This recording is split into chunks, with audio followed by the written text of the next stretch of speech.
Assalamualaikum warahmatullahi wabarakatuh. Perkenalkan, nama saya Rizky Fahira dengan NIM C2088209020. Di sini saya akan menjelaskan tentang macam-macam akhlak.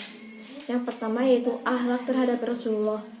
Berakhlak kepada Rasulullah dapat diartikan suatu sikap yang harus dilakukan manusia kepada Rasulullah sebagai rasa terima kasih atas perjuangannya membawa umat manusia ke jalan yang benar. Adapun di antara akhlak kita kepada Rasulullah yaitu salah satu ridhonya dan beriman kepada Rasul.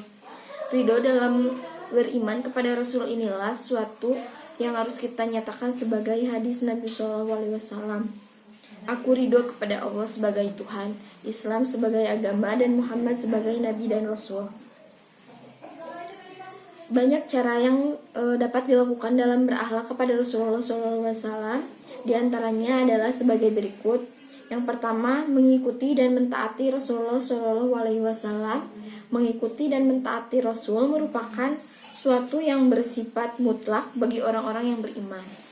Karena itu, hal ini menjadi salah satu bagian penting dari akhlak kepada Rasul. Bahkan Allah Subhanahu wa Ta'ala akan menempatkan orang yang mentaati Allah dan Rasul ke dalam derajat yang tinggi dan mulia. Kemudian mengucapkan sholawat dan salam kepada Rasulullah SAW sebagai tanda ucapan terima kasih dan sukses dalam perjuangannya. Secara harfiah, sholawat berasal dari kata ash-shalah yang berarti doa, istighfar, dan rahmah. Rasulullah SAW dalam sabdanya menyatakan sebagai berikut, yang artinya orang yang kikir ialah orang yang menyebut namamu di dekatnya, tetapi tidak bersolawat kepadaku. Yang ketiga yaitu mencontoh akhlak Rasulullah. Jika Rasulullah bersifat kasih sayang keras dalam mempertahankan prinsip dan seterusnya, maka manusia juga harus demikian. Yang keempat yaitu melanjutkan misi Rasulullah adalah menyebarluaskan dan menegakkan nilai-nilai Islam. Tugas yang mulia ini harus dilanjutkan oleh kaum muslimin karena Rasul telah wafat dan Allah tidak akan mengutus lagi seorang Rasul. Kemudian menghormati pewaris Rasul, berupaya menjaga nama baiknya dari penghinaan dan pencemoohan yang orang-orang tidak suka padanya. Yang terakhir yaitu menghidupkan sunnah Rasul kepada umatnya. Rasulullah SAW tidak mewariskan harta yang banyak, tetapi beliau mewariskan adalah Al-Quran dan Al-Sunnah. Karena itu kaum muslimin yang berakhlak baik kepadanya akan selalu berpegang teguh pada Al-Quran dan Al-Sunnah. Kemudian akhlak terhadap individual dan sosial. Yang pertama yaitu akhlak terhadap diri sendiri atau individual. Manusia sebagai makhluk Allah mempunyai kewajiban terhadap dirinya sendiri. Namun bukan berarti kewajiban ini lebih penting daripada kewajiban Allah kepada Allah.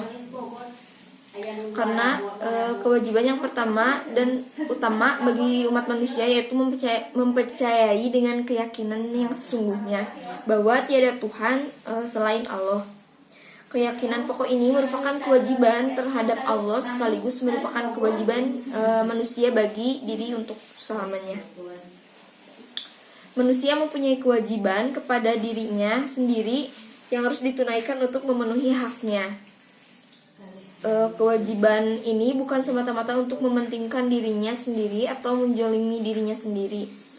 Dalam diri manusia mempunyai dua unsur, yakni jasmani atau jasad dan rohani atau jiwa. Selain itu, manusia juga dikaruniai akal dan pikiran yang membedakan manusia dengan makhluk yang lainnya. Tiap-tiap unsur memiliki hak di mana di antara satu yang lainnya mempunyai kewajiban yang harus ditunaikan untuk memenuhi haknya masing-masing. Yang pertama, berakhlak terhadap jasmani. Nah, di sini juga manusia harus menjaga makan dan minumnya. Makan dan minumnya merupakan kebutuhan vital bagi tubuh manusia. Jika tidak makan dan minum dalam keadaan tertentu yang normal, maka manusia akan mati. Allah Subhanahu wa Ta'ala memerintahkan kepada manusia agar makan dan minum dari yang halal dan yang tidak berlebihan.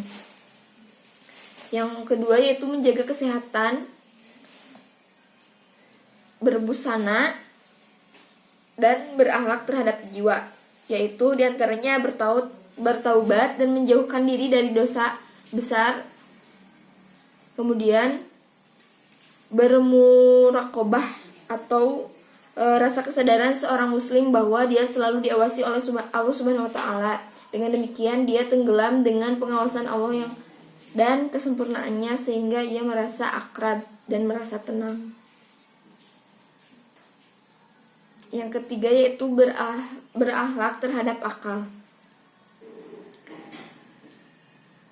Menuntut ilmu merupakan salah satu kewajiban bagi setiap muslim, sekaligus sebagai bentuk akhlak seorang muslim. Sebuah hadis Rasulullah SAW menggambarkan yang artinya menuntut ilmu merupakan kewajiban bagi setiap muslim. Kemudian memiliki spesialisasi ilmu yang dikuasai. Setiap muslim perlu mempelajari hal-hal yang memang sangat adil dalam kehidupannya.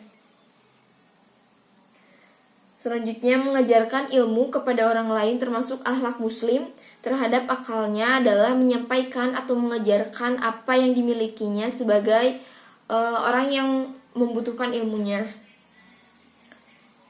Selanjutnya, mengamalkan ilmu dalam kehidupan diantaranya tuntunan dan sekaligus akhlak terhadap akalnya adalah merealisasikan ilmunya dalam alam nyata, karena akan berdosa seorang yang memiliki ilmu namun tidak mengamalkannya. Kemudian akhlak terhadap masyarakat sosial. Yang pertama yaitu berbuat baik kepada tetangga. Berbuat baik dalam hal sesuatu adalah karakteristik Islam. Demikian juga pada tetangga.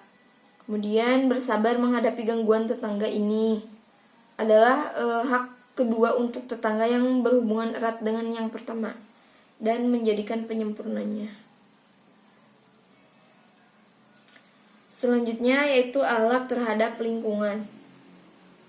Yang pertama, penanaman pohon dan penghijauan. Salah satu konsep pelestarian lingkungan dalam Islam adalah perhatian atau penghijauan dengan cara menanam dan bertani.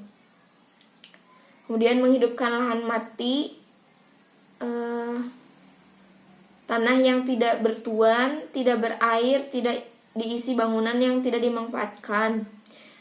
Allah Subhanahu wa taala telah menjelaskan dalam Quran yang terjemahnya yaitu suatu tanah atau kekuasaan Allah yang besar bagi mereka adalah bumi yang mati.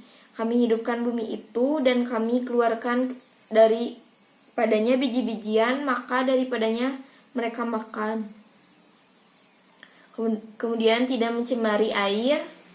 Bentuk-bentuk pencemaran air yang dimaksud adalah ajaran Islam, yaitu seperti kencing, buang air besar, dan sebab-sebab lainnya yang dapat mengotori sumber air.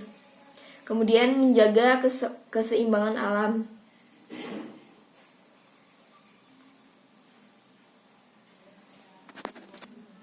Selanjutnya yaitu akhlak warga negara. Tidak hanya pemimpin saja yang memenuhi kewajiban sebagai warga negara pun harus senantiasa memenuhi kewajiban atas apa yang diperintahkan pemimpinnya yang memenuhi kriteria pemimpin menurut pandangan Islam.